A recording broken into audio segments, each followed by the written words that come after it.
Muito boa noite. Nós estamos no mês da família, estamos encerrando, o mês da família.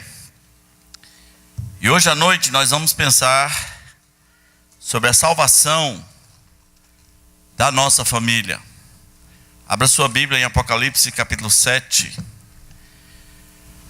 Até que ponto estamos preocupados com a salvação da nossa família? Apocalipse capítulo 7, versículo 9. Depois destas coisas vi, e eis grande multidão que ninguém podia enumerar, de todas as nações, tribos, povos e línguas, em pé diante do trono e diante do Cordeiro, vestido de vestiduras brancas, com palmas nas mãos, e clamavam em grande voz, dizendo: ao nosso Deus que se assenta no trono, e ao Cordeiro pertence a salvação. Todos os anjos estavam em pé, rodeando o trono. Os anciãos e os 4 seres viventes ante o trono se prostraram sobre o seu rosto e adoraram a Deus, dizendo: Amém. O louvor e a glória, e a sabedoria, e as ações de graças, e a honra, e o poder, e a força, sejam ao nosso Deus, pelos séculos dos séculos. Amém. Amém, meus irmãos. Essa é uma daquelas passagens do Apocalipse onde é destacada uma multidão, um grupo de pessoas grande que vai estar diante de Deus. E um desses grupos é esse. Há outros grupos, mas um deles é esse. E ele é uma multidão que ninguém pode contar. Essa é a visão que João tem. E eles vêm de todas as nações, isso inclui certamente brasileiros, de todas as tribos, de todos os povos, de todas as línguas. Quando Deus fez a promessa a Abraão, ele disse: em ti serão benditas todas as famílias da terra, todas as etnias. Quando a gente vê uma passagem dessa, a gente não se pergunta assim: será que além de mim, a minha família vai estar lá? Quantos da minha família estarão dizendo naquele dia: ao nosso Deus que se assenta no trono? Estarão chamando Deus de o nosso Deus. Ao nosso Deus que se assenta no trono pertence a salvação. Quantos da minha família vão estar lá com essas vestiduras brancas que Deus vai dar, com essas palmas ou palmeiras, como dizem algumas versões? O importante é estar lá com palma, com palmeira. Palmeira não tem mundial, mas vai. Tem um negócio aqui de palmeiras, Quantos da minha família vão estar lá?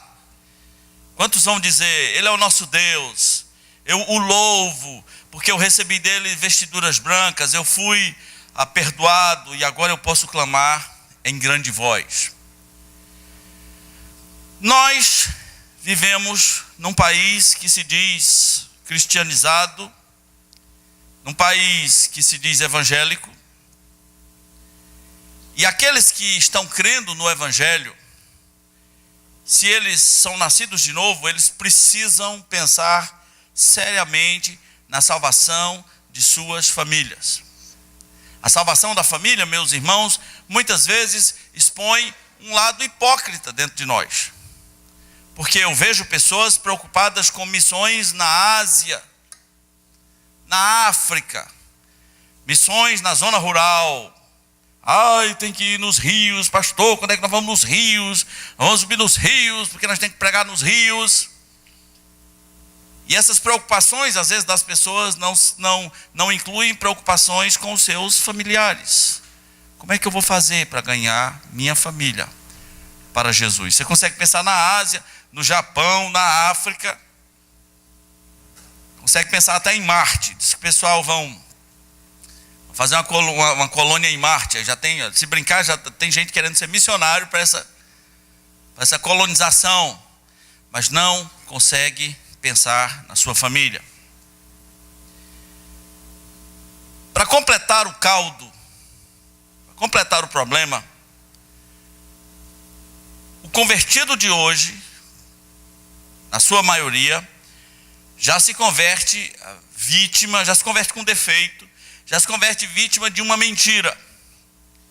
Foi-lhe ensinado, especialmente pelo pessoal do Evangelho da Prosperidade, que se você creu em Jesus, sua família também vai crer, não é? Não, você tem a promessa. Você tem uma promessa. Então sua família vai ser salva, porque você creu, sua família vai crer. Está na Bíblia, não está na Bíblia, eles dizem. Crê no Senhor Jesus, será salvo tu e tua casa. Está na Bíblia, mas não é uma promessa para você. Está na Bíblia que foi dito isso a um homem, um carcereiro desesperado a ponto de se suicidar. E foi dito a ele que se ele cresce em Jesus, ele perguntou: o que devo fazer para ser salvo? Foi dito a ele que se ele cresce em Jesus, ele e toda a sua casa seriam salvos.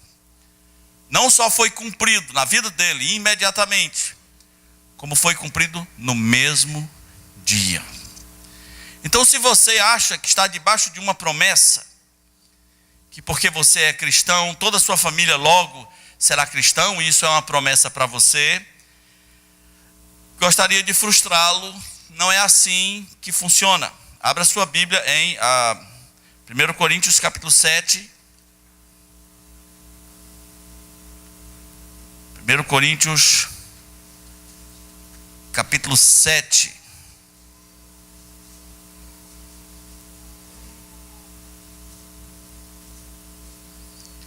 Versículo 16. Uma pergunta simples.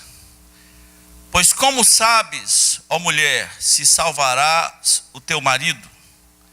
Ou como sabes, ó marido, se salvarás a tua mulher? E a resposta é muito simples: ninguém sabe.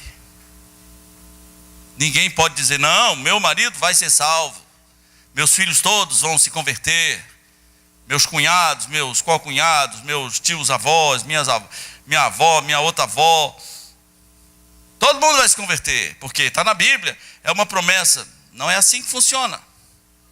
A pergunta é: como é que você sabe? E engraçado que essa pergunta foi feita num contexto muito específico, num contexto de permissão de divórcio, e é uma permissão que os crentes não tocam no assunto. Eu nunca vi ninguém tocar no assunto. Geralmente, quando a gente fala de permissão de divórcio, é no caso de adultério, permissão legítima. Mas Paulo mencionou uma outra possibilidade de permissão. Ele disse: olha, se você tem marido descrente e ele quer ir embora por causa do Evangelho, veja bem, não é você que foi atrás de um marido descrente no mundo, não é isso. Você se converteu, você era casada com ele, você se converteu e ele não. E agora, por causa do Evangelho, ele deu um checkmate. Ou o Evangelho, ou eu. Aí, a Bíblia diz assim: se o descrente quiser apartar-se, que se aparte. Em tais casos, não fica sujeito à servidão, nem o irmão, nem a irmã. Deus vos tem chamado à paz. Pois como sabes, ó mulher, se salvarás o teu marido? Como sabes, ó marido, se salvarás a tua mulher? Veja, mesmo num caso extremo, você não gostaria que fosse assim, mas ele botou o pé na parede e ele quer ir embora se você não abandonar o Evangelho. Aí Deus não diz assim: não insista, porque ele vai se converter. Deus não diz isso, ele apenas diz: como é que você sabe se ele vai se converter ou não? Pode ser que ele não se converta. Se houvesse uma promessa para cada cristão que se converte, se houvesse uma promessa que a sua família ia se converter, o Brasil já estaria todo convertido. Sim ou não? Imagina, todos esses anos que as pessoas ouviram o evangelho, cada cristão ganhando sua família, e cada pessoa que se convertesse, sua família sendo salva, o Brasil já seria totalmente convertido. Essa promessa não é genérica, ela não foi feita a todas as pessoas. Hoje em dia, a palavra promessa é uma palavra muito perigosa, extremamente perigosa. Alguém encontra você e faz uma profecia, aí você passa a encarnar isso como uma promessa, e você vai viver debaixo daquilo que nem era verdade, que nem estava na Bíblia, mas que alguém emocionado sapecou para cima de você, e você disse: oh, eu recebo, né? Você até levantou os dois braços. Não tinha nada de Deus disso, Deus não mandou ninguém fazer promessa para você, e você agora vai viver em torno disso, como se aquela pessoa fosse o próprio Deus, como se aquela pessoa fosse o Espírito Santo. Então entenda, não há esta promessa. Na Bíblia nós temos pessoas que levaram suas famílias a Jesus, pessoas que conseguiram salvar suas famílias. Naquele mesmo capítulo de Atos 16, da história do carcereiro, nós temos também Lídia, uma mulher rica, se converteu, diz a Bíblia, foi batizada, ela e toda a sua família. Quando Deus chama Noé, Noé consegue salvar toda a sua família. Mas Ló já não consegue. Outras pessoas já não conseguem. Homens piedosos de Deus viram seus filhos indo para o mal.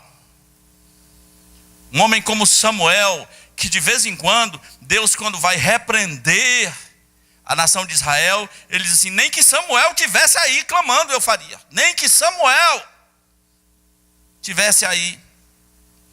Se Samuel e Daniel e Elias tivessem aí, nem assim eu responderia. Então, quanto domínio nós temos sobre a conversão dos nossos familiares? Nenhum. Nenhum. Mito, ilusão. Além do mais, seria uma zona de conforto incrível. Eu me converti, não tenho que fazer nada, não tenho que me preocupar com o testemunho, minha família vai se converter, isso é automático.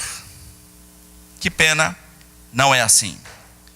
Os Samuéis da vida, pessoas tão influentes como Samuel, era um profeta, um sacerdote e um juiz da terra. Um homem de Deus incrível, perdeu sua família. O que nos resta fazer então? Já que nós não temos domínio e nunca teremos, nós temos que pelo menos saber o que nós devemos fazer. Primeiro, você precisa pregar o evangelho para os seus parentes. É engraçado que as pessoas acham que existem o pastor Deus, o pastor semideus. E as pessoas pensam assim: olha, minha família não é crente, mas se o pastor for lá em casa, né?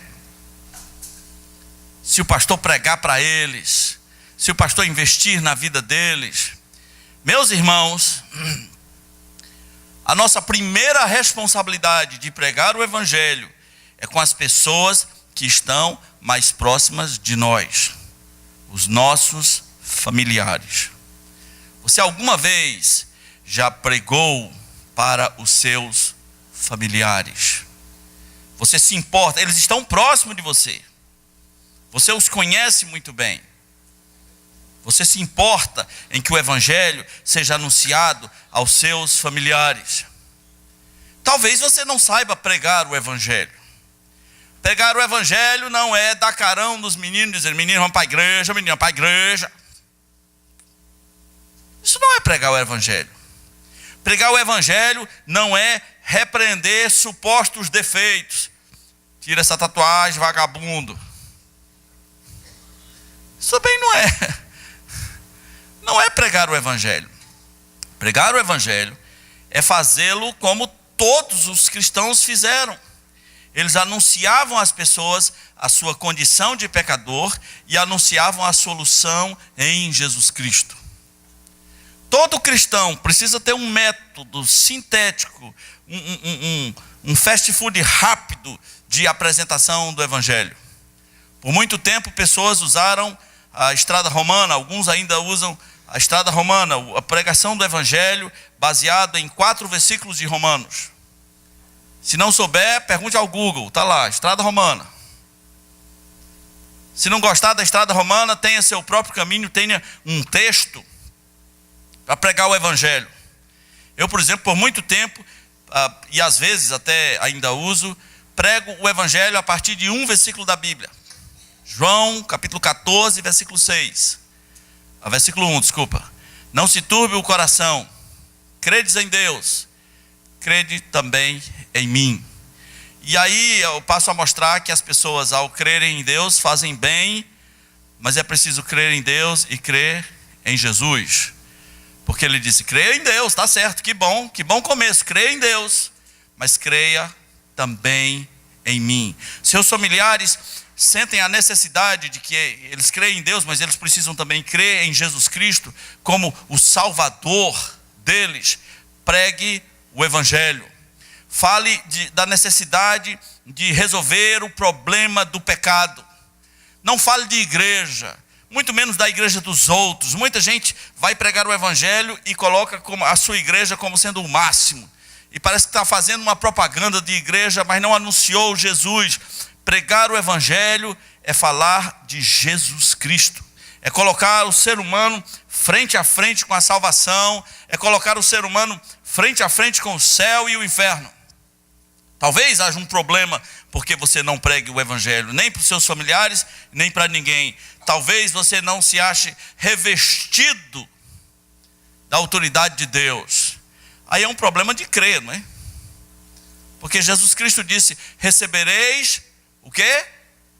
Poder ao descer sobre vós o Espírito Santo e sereis minhas testemunhas, tanto em Jerusalém, como em toda a Judeia e Samaria e até os confins da terra. É o mesmo Espírito Santo que está em outras pessoas que pregam o Evangelho, está em você. Se você não crê, você está com problemas sérios de convicção cristã. Você sempre vai achar que é preciso um evangelista, você sempre vai achar que é preciso um pastor, você jamais abrirá a sua boca em favor da sua família. Talvez você não reflita quanto é sério, seus parentes estão indo para o inferno se eles não encontrarem Jesus. Você considera muitas coisas nessa vida boas para os seus parentes. Você quer que eles tenham saúde, você quer que eles tenham um bom emprego, você quer que eles estudem numa boa escola, você quer que eles tenham uma velhice legal, não é? Mas a coisa mais importante é que eles conheçam o Evangelho. Então, antes de qualquer coisa, pregue o Evangelho. Não sei direito, pastor, peça a Deus. A Bíblia diz, todas as nossas petições devem ser lançadas diante de Deus. Deus me capacita, eu tenho me acovardado, já faz 10, 15, 20 anos que eu conheço Jesus, mas eu sou incapaz de apresentar Jesus para a minha família. Me perdoa, tem misericórdia de mim e me capacita. Enche o meu coração de paixão pelas almas perdidas da minha família, porque paixão pelas almas perdidas do Japão é muito fácil, né? Você não está vendo esse pessoal?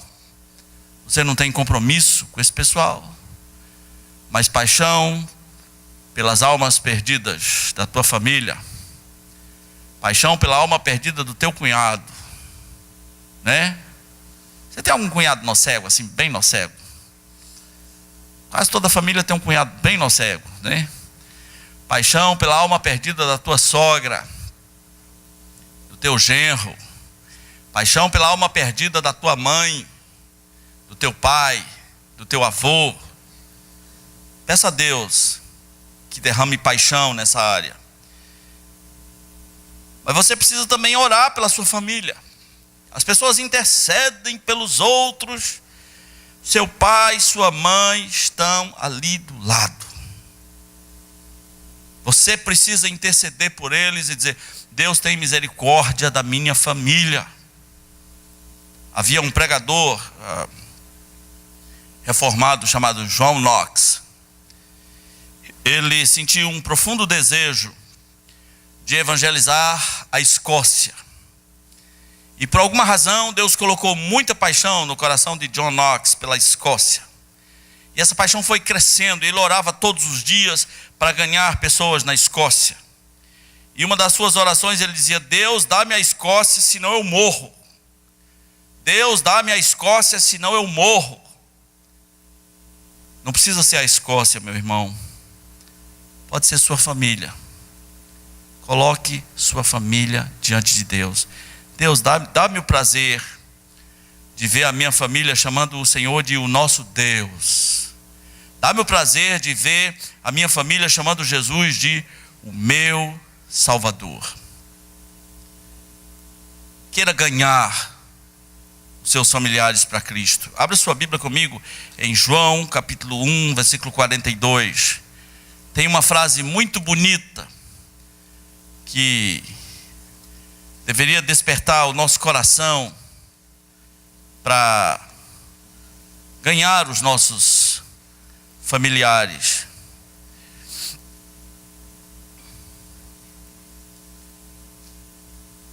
João capítulo 1, a partir do versículo 40, diz assim: era André, vamos ler do começo, versículo 35. No dia seguinte, estava João outra vez na companhia de 2 dos seus discípulos. E vendo Jesus passar, disse: eis o Cordeiro de Deus. Os 2 discípulos, ouvindo isto, seguiram Jesus. E Jesus, voltando-se, vendo que o seguiram, disse-lhes: que buscais? Disseram: Rabi, que quer dizer mestre, onde assistes? Ou seja, onde é que o senhor mora? Não é? Respondeu-lhe: vinde e vede. Foram, pois, e viram onde Jesus estava morando. E ficaram com ele aquele dia, sendo mais ou menos a 10ª hora. Era André, o irmão de Simão Pedro, um dos 2 que tinha ouvido o testemunho de João e seguido Jesus. Ele achou primeiro quem? Achou primeiro quem? Seu próprio irmão, Simão, a quem disse: achamos o Messias, que quer dizer Cristo. E a frase é linda, a frase que vem: e o levou a quem? A Jesus. E o levou a Jesus. Olhando Jesus para ele, disse: tu és Simão, filho de João, que serás chamado Cefas, que quer dizer Pedro. Você deve perguntar assim: olha, para mim não é tão fácil levar meu irmão a Jesus. O senhor não conhece meu irmão. Não é tão automático assim, pastor. Não é desse jeito que o senhor está viajando aí. Parece tão fácil o senhor falando. O senhor não conhece a minha mãe. Uma pessoa já disse para mim: pastor, a minha mãe não dá certo na igreja. Vai por mim. Acredita em mim, pastor, a minha mãe não dá certo na igreja. Essa pessoa estava dizendo assim: não evangelize minha mãe. E a mãe dele se batizou um tempo depois. Ele achava que ela não dava certo. Minha mãe não dá certo. Eu não conheço sua mãe. Eu não conheço seu irmão. Não conheço seu pai. Mas deixa eu lhe dizer uma coisa. Você que lê a Bíblia, você conhece Pedro? Você acha que ganhar alguém como Pedro é fácil? Pedro era uma criatura chata. Eu não queria ter irmão como Pedro. Eu já me acho meio chato. Meio espaçoso, meio falastrão, meio garganta. É meio que a minha natureza. Eu fico pensando, se eu tivesse um irmão feito Pedro, ele seria eu vezes 10. A pessoa que tem uma opinião sobre tudo, a pessoa que se acha, uma pessoa que se garante, uma pessoa que teima até com Jesus. Em situações específicas, nós vemos Pedro, a natureza dele, o temperamento dele é difícil. Ele vai teimar com Jesus. Lembra da pesca maravilhosa? Pedro tinha pescado a noite inteira. Pedro já estava acostumado com andar com Jesus. E Jesus estava no barco e Pedro e seus companheiros voltaram com as redes vazias.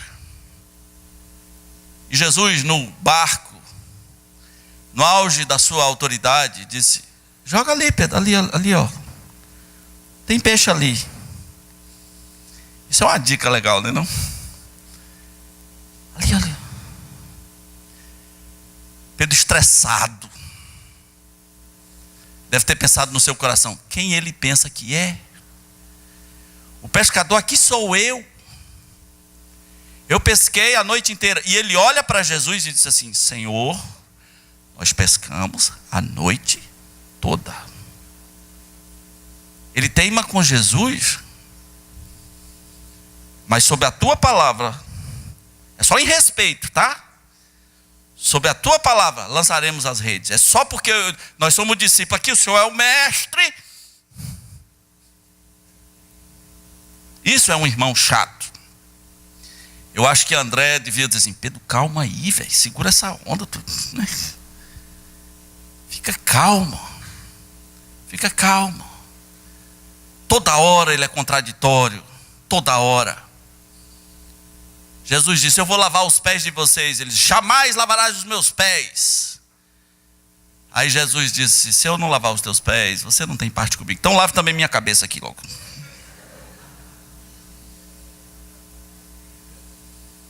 Pedro, violento.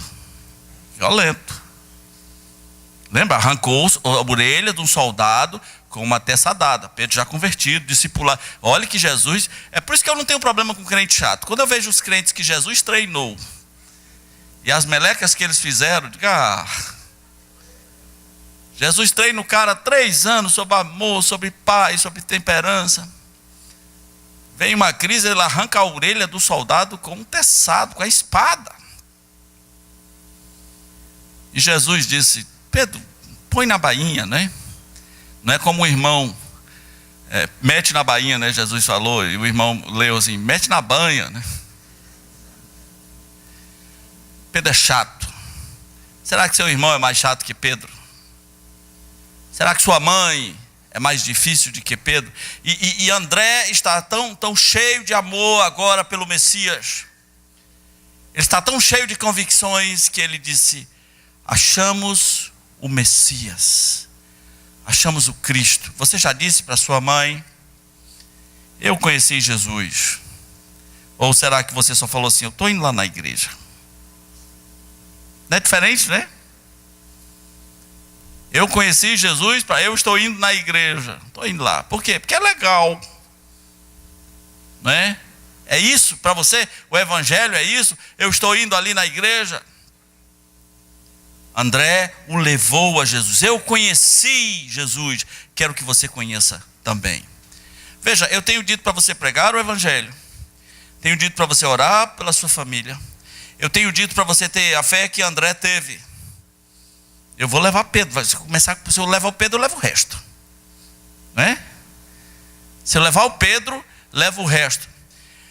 Mas você tem que fazer uma outra coisa. É um nome comprido, o nome não é meu. O nome foi dado pelo próprio Pedro. Abra sua Bíblia em 1 Pedro, capítulo 3.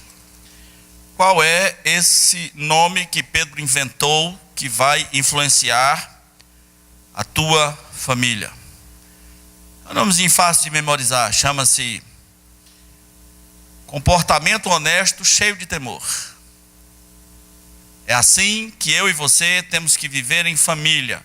Comportamento honesto, cheio de temor. Olha o que ele disse para as mulheres daquela época. Capítulo 3, versículo 1. Mulheres, sede vós igualmente submissas ao vosso próprio marido, para que, se ele ainda não obedece à palavra, seja ganho sem palavra alguma, por meio do procedimento de sua esposa, ao observar o vosso honesto comportamento cheio de temor. Não seja o adorno da esposa o que é exterior, como o frisado de cabelos e adereços de ouro, aparato de vestuário. Seja, porém, o homem interior, do coração, unido ao incorruptível trajo de um espírito manso e tranquilo, que é de grande valor diante de Deus. Vamos pensar sobre isso. Ele diz para mulheres, e são mulheres e maridos descrentes. Ele diz: mulheres, submetam-se aos seus maridos. Submetam-se. Alguns deles não conhecem a palavra de Deus. Se você é uma mulher que peita o seu marido, se você é uma mulher rebelde, isso é incompatível com o evangelho. E o seu marido deve ser ganho, presta atenção, sem palavra alguma. Ele vai ser ganho sem palavra alguma se você proceder com um comportamento honesto, cheio de temor. Um grande erro dos crentes brasileiros é que eles querem às vezes falar demais. Eles acham que o segredo está no tanto que eles vão falar, no tanto que eles vão repreender, no tanto que eles vão criticar a religião do pai, da mãe e do tio. E é exatamente essa parte que às vezes vai afastar você dos seus queridos em Cristo. Pedro disse: olha, eles têm que ser ganhos sem palavra alguma, por meio do procedimento. Preste atenção, quando você diz que conheceu Jesus, o mundo inteiro está de olho em você. As pessoas não respeitam crente safado. As pessoas não respeitam crente meia boca.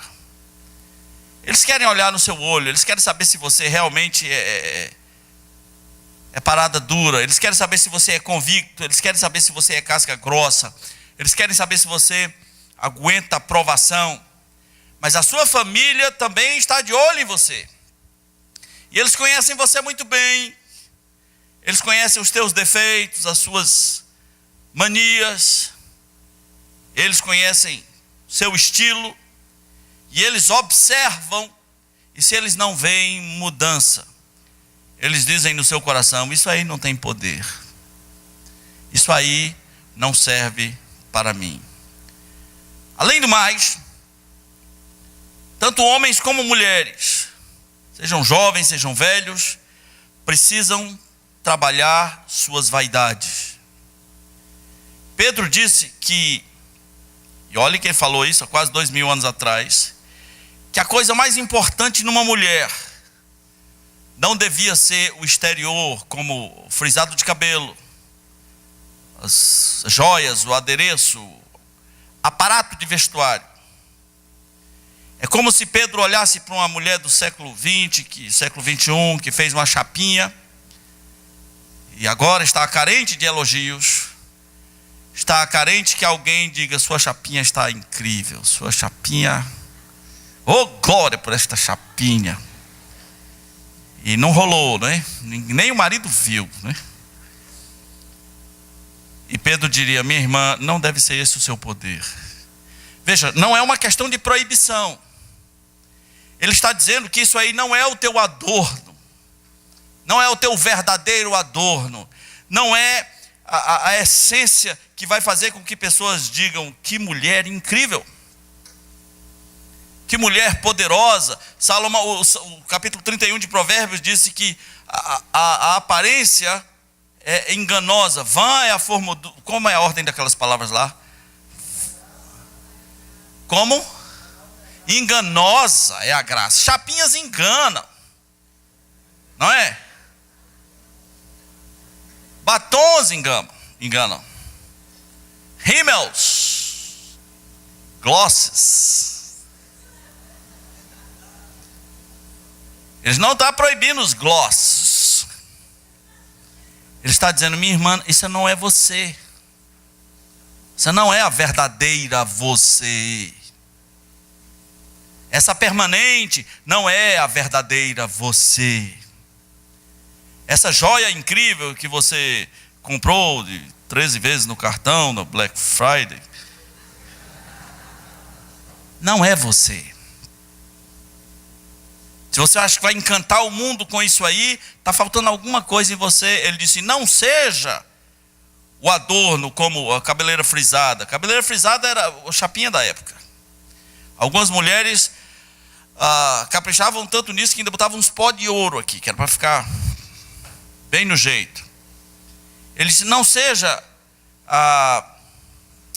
o aparato, né? E essa palavra aparato quer dizer o exagero. Não seja os adereços de ouro.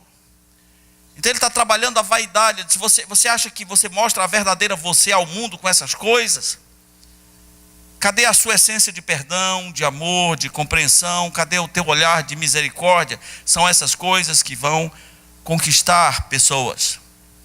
E são essas coisas que vai conquistar o teu marido para Jesus. Porque a chapinha ele já conhece. São essas coisas que vão conquistar seus filhos, os seus parentes, os parentes mais distantes. Agora, homens ouviram aqui de mulheres vaidosas. O princípio é o mesmo, meu irmão. Está malhando? Está malhando, não está? Quem está malhando aí, diga amém. O princípio é o mesmo, não tem proibição em malhar. É bom malhar. Eu malho.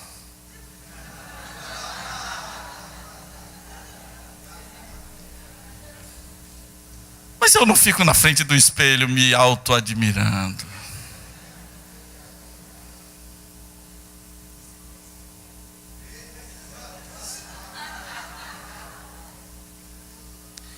Sua família sabe que você é um bobo. Eles sabem. E eles vão dizer, olha, o evangelho, esse negócio do evangelho não mudou a essência desse cara, ele continua bobo. Agora está com um negócio de metro sexual, né? Quilômetro sexual. Está com essas ondas agora. Sua família sabe que você é vaidosinho, que você está gastando 20 minutos para pentear o cabelo. Você acha que vai mudar alguma coisa neste cabelo, pelo amor de Deus? 20 minutos. Sua família sabe que você ainda não se aproximou da simplicidade e da pureza devidas a Jesus Cristo. Veja, não se trata de proibição, mas Pedro disse às mulheres, minhas irmãs, não seja isso, não confiem nisso. Qual é o verdadeiro adorno de um cristão, seja mulher ou seja homem? Versículo 4, seja porém o homem interior do coração. O que tem no teu coração esses dias? Seja, porém, o homem interior do coração, unido ao incorruptível, o trajo de um espírito manso e tranquilo, que é de grande valor diante de Deus. Pois foi assim também, que a si mesmo se ataviaram outrora as santas mulheres, que esperavam em Deus, estando submissas a seus próprios maridos, como fazia Sara, que obedeceu a Abraão, chamando-lhe de Senhor, da qual vos tornastes filhas, e praticando o bem, e não temendo perturbação alguma. Maridos, vós igualmente vivei a vida comum do lar, com discernimento. Esses dias, meus irmãos, são dias de discernimento. Tendo consideração para com a vossa mulher, como a parte mais frágil. Como é que você trata a sua esposa? Você denigre a imagem dela? Você faz questão de salientar os defeitos dela? Seus filhos estão de olho. Seus filhos estão de olho. Eles estão vendo se você não trata ela como a parte mais frágil. E note, eu não estou entrando no critério de se ela é mais frágil ou não. O que é importante é que a Bíblia diz, trate-a como a parte mais frágil. Mesmo que ela seja uma dessas mulheres que parece um gorila, né, toda malhada, toda brucutu, trate-a como a parte mais frágil.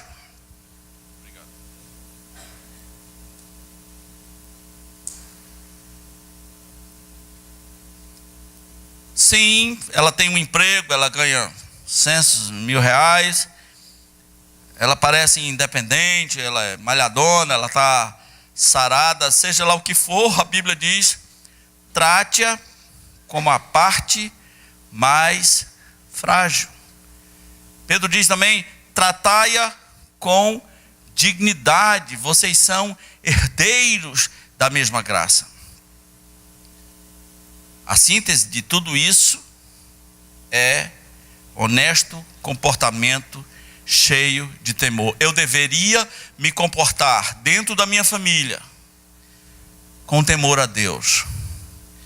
Eles estão obscurecidos no entendimento, estão mortos nas suas crenças, estão mortos nos seus delitos e pecados, e agora eu sou a autoridade de Deus ali dentro daquela casa. Talvez eu não tenha muito jeito para ser o homem do Senhor, a mulher do Senhor ali dentro daquela casa. Talvez eu não tenha muito jeito para falar do Evangelho. Eu vou ter que procurar o meu jeito. Mas eu não posso abrir mão disso. Desses elementos que foram falados hoje à noite, eu tenho que pregar o Evangelho para eles. Eu tenho que orar por eles. Eu tenho que crer que não há pessoas difíceis para serem levadas a Jesus. André levou Simão Pedro. Seu cunhado não é nada comparado com Pedro. Um religioso, espalhafatoso, garganta, arrogante, cheio de si, falastrão. E André o levou a Jesus. Mas eu tenho também, meus irmãos, que ter o meu honesto comportamento, cheio de temor, dentro da minha família. Jesus disse, vós sois a luz do mundo. Isso inclui tua família. Vós sois a luz da vossa família. Está na hora de assumir papéis que Deus deu só a você. Está na hora de ocupar espaços que Deus designou só para você. Se não souber pregar o Evangelho, aprenda. Aprenda.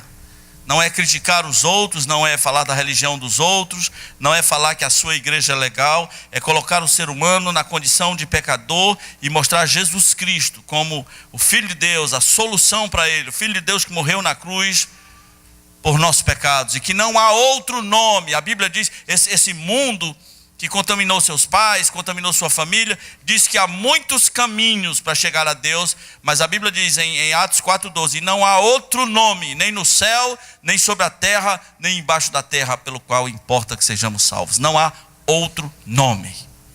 Não tem Maomé, não tem Buda, logo logo vão fazer uma igreja do Fidel.